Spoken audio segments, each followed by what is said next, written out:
trans female upset, said something, looked at somebody, I don't know exactly, but made some of the girls uncomfortable on the volleyball team.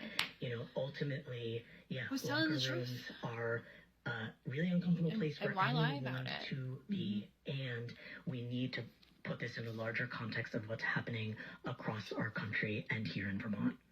It is essential that folks know that they are absolutely not alone. We are here. We have your back. Biological females, if you feel uncomfortable, community, you're not alone either. Getting to connect with the joy of being your Trust me, authentic you're not. self. So you much just of don't that have gets the buried, representation. and we can certainly help. Folks can check out the website and programs. Outreach Vermont isn't helping biological females feel school systems safer. feel better. Thanks for having me.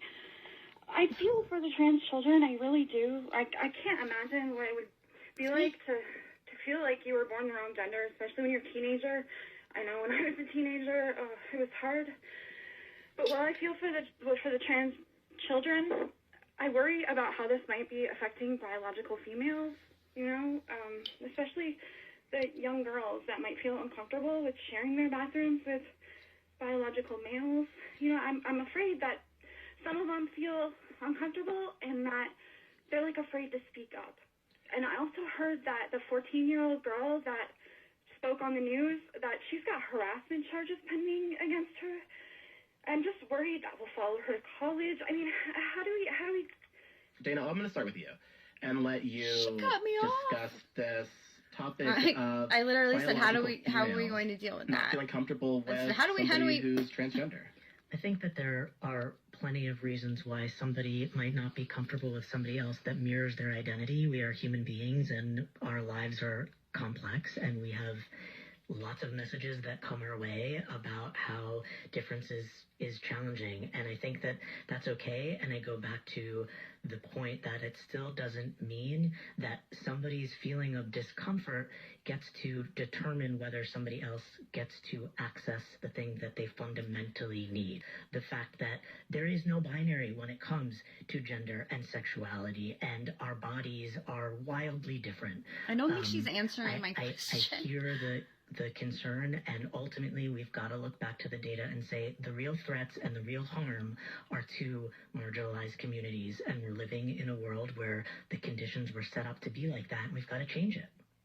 What do you wish you had known answer before all of this had happened that you really do? I'm not surprised. They didn't answer me. Comes out of I did not expect that they would.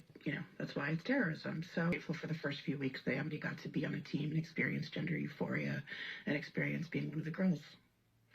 And then Dana, I want to just get literally no one answered my question. A little less than a minute at all. I want to say that I love being trans.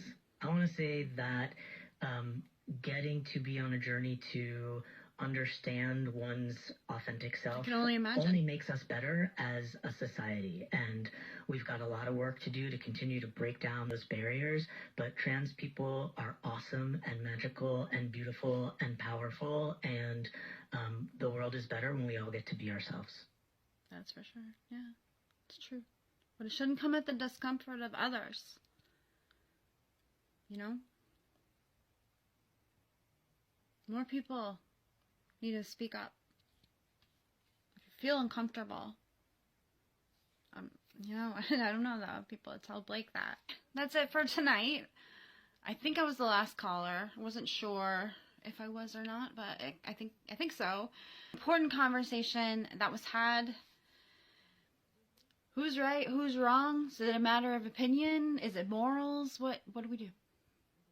What are we gonna do?